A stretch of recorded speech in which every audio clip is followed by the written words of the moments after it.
Ya halo sobatku, dimanapun kalian berada, gimana kabarnya? Semoga kalian dan keluarga dalam keadaan baik-baik saja ya.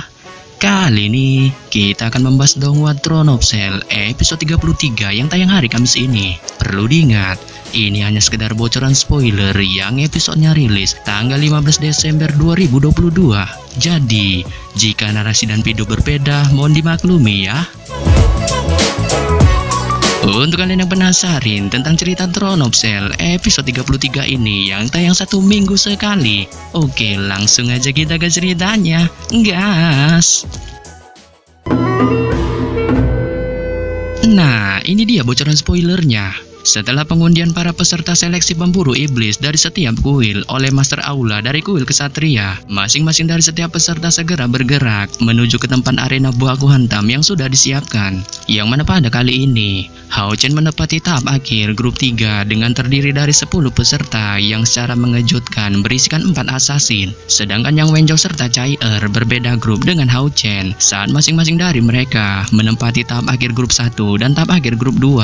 Sehingga pada saat yang sama, setelah pembagian grup ini, baku hantam seleksi pemburu iblis tampaknya akan segera dimulai saat 6 orang yang berasal dari 6 kuil besar yang identitas mereka tidak diketahui oleh para peserta sudah standby duduk di panggung dengan bertugas untuk mengawasi jalannya baku hantam. Namun demikian, sebelum baku hantam seleksi pemburu iblis ini secara resmi dimulai, kelompok 10 Hao Chen masing-masing menerima daftar calon lawan mereka, yang pada dasarnya saat melihat daftar calon lawannya, Hao Chen sedikit terkejut saat dia tidak menemukan peringkat calon lawannya, melainkan ia hanya dapat melihat calon nama lawannya saja. Sehingga pada saat ini, lawan pertama yang dihadapinya kali ini berasal dari kuil assassin yang bernama Xing Xuan.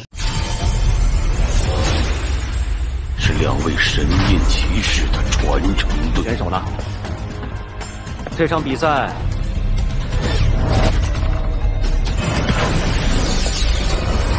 Beberapa saat kemudian, pengawas pertandingan di grup Hao Chen segera mengumumkan bahwa pertandingan pertama di grup ini akan dimulai dengan mempertemukan Hao Chen melawan Xing Xuan saat ia menyuruh mereka berdua untuk segera memasuki arena baku hantam. Sehingga pada saat yang sama, Hao Chen yang mendengar namanya disebut ini pun segera berjalan ke arena baku hantam dengan perisai di tangan kirinya dan pedang di tangan kanannya. Yang pada dasarnya setelah Hao Chen memasuki arena baku hantam, panitia pertandingan tampaknya merasa arena baku hantam ini tidak cocok untuk baku hantam seorang assassin saat mereka segera membuat 4 pilar di tengah arena baku hantam guna membuat keadilan serta kebebasan bagi assassin yang akan bertarung untuk menggunakan kemampuan serta kecepatan mereka. Dan setelah panitia selesai membuat 4 pilar ini, Xing Xuan menggerakkan matanya menatap Hao Chen dengan tatapan hati-hati saat dia tiba-tiba mengeluh di dalam hatinya serta tidak menyangka bahwa lawan pertama yang dihadapinya kali ini adalah Hao Chen yang notabene adalah ayang dari kakak pertamanya, yaitu Chai.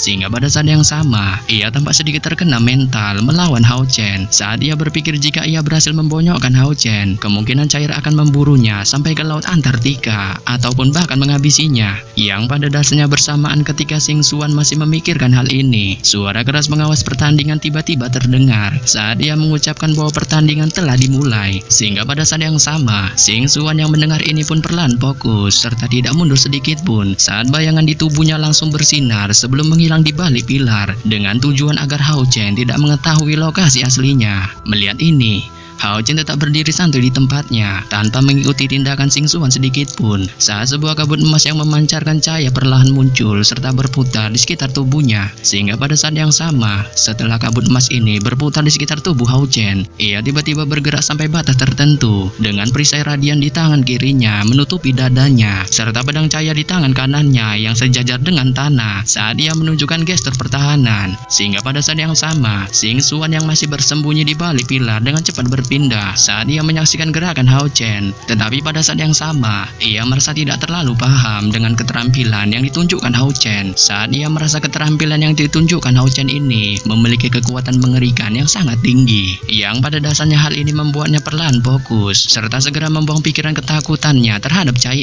saat dia segera merespon menggunakan insting pertempurannya. Sehingga pada saat yang sama, pertahanan sayap segera muncul di kedua lengannya serta sosoknya dengan kecepatan kilat bergerak melompat ke langit saat ia segera tiba di sebelah pilar yang terletak di sisi kiri punggung Hao Chen serta mendekatinya dari belakang tanpa menyebabkan getaran sedikit pun layaknya seorang assassin.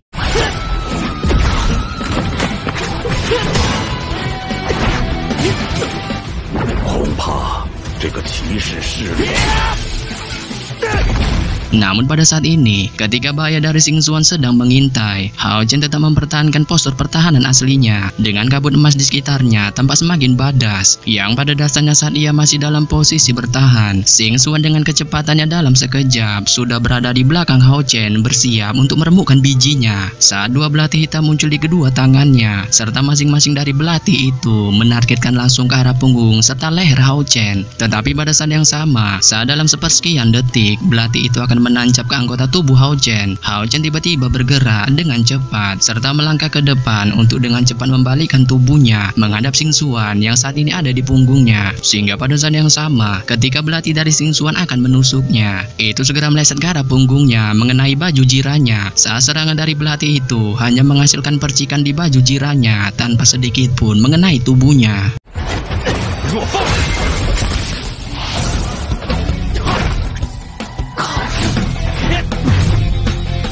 Setelah menghindari serangan Xing Xuan dengan baju jiranya, pusat gravitasi Hao Chen tidak goyah sedikit pun saat dia mengulurkan keterampilan perisai cahaya yang segera bersinar kuat. Sehingga pada saat yang sama, ketika perisai cahaya itu langsung melebar ke depan, itu berubah menjadi perisai besar yang langsung menghantam Xing Xuan. Serta pada saat yang sama, Xing Xuan yang melihat serangan Hao Chen ini pun langsung terkejut menemukan bahwa tingkat kultivasi Hao Chen saat ini sudah berada di langkah 5. Yang pada dasarnya saat ia terus memikirkan tentang kultivasi Hao Chen ini, ia segera fokus dengan tubuhnya langsung meringkuk serta memancarkan energi spiritual saat dua belati di tangannya melesat dengan kecepatan rendah dan langsung menusuk perisai cahaya Hao Chen. Namun demikian, kedua belati Xing Xuan tampaknya kalah saing dengan perisai cahaya Hao Chen saat dengan suara klonteng tubuhnya terpentar mundur cukup jauh setelah hantaman kedua serangan itu. Tetapi pada saat yang sama, ia tampaknya masih cukup kuat saat ia segera mengambil kesempatan dalam kesempitan untuk melompat pergi tanpa mengalami cedera sedikit pun. Sehingga pada saat yang sama, Hao Chen yang melihat Xing Xuan dengan panik melompat pergi ini pun tampaknya tidak tinggal diam serta tubuhnya meluncur dengan serangan sambaran petir langsung membidik Xing Xuan saat bila yang terbuat dari cahaya keemasan segera diluncurkan ke arahnya.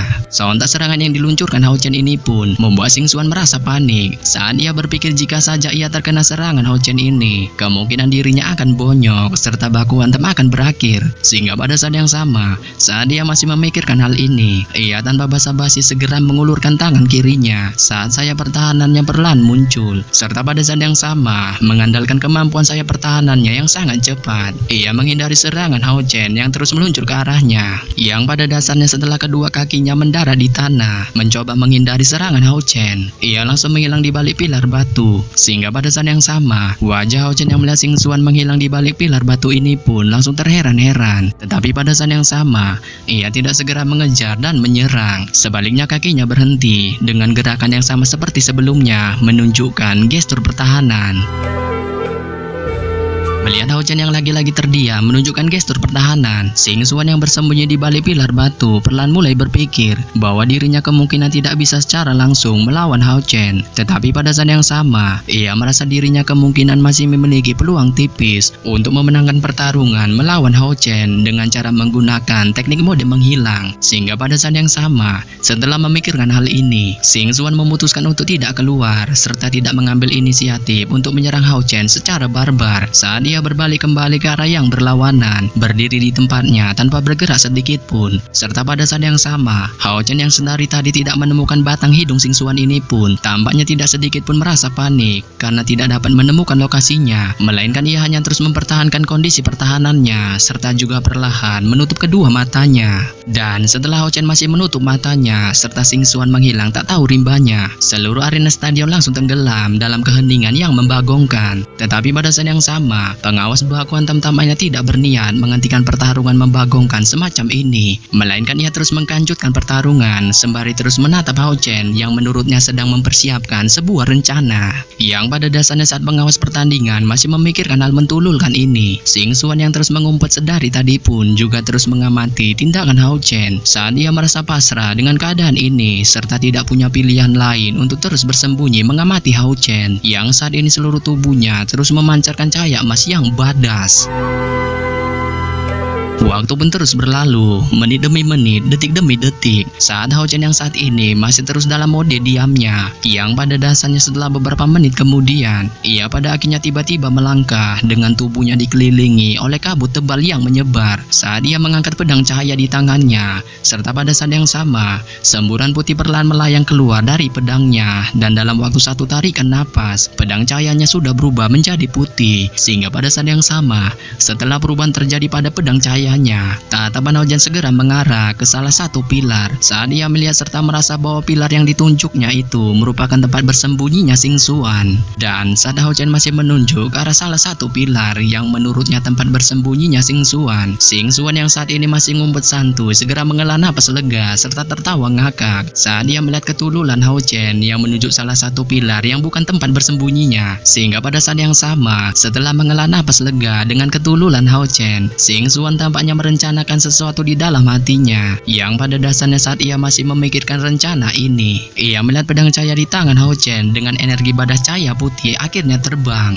Tetapi pada saat yang sama, saat pedang cahaya itu terbang keluar, Xing Xuan segera terkejut terheran-heran saat melihat bahwa meskipun Hao Chen melihat ke arah pilar lain, ujung cahaya yang diarahkannya secara mengejutkan tepat menuju ke arah pilarnya. Sontak ini membuat panik Xing Xuan saat kedua kakinya langsung mengerahkan kekuatan untuk bergerak pergi dari pilar batu yang ditempatinya saat ini dengan maksud untuk menghindari serangan dari Hao Chen. Namun tepat baru saja ia akan menghindar, pada saat ini mata Hao Chen tiba-tiba memancarkan cahaya merah saat ia segera terbang menuju ke arah Xing Xuan dengan tubuhnya yang saat ini diselimuti aura badas.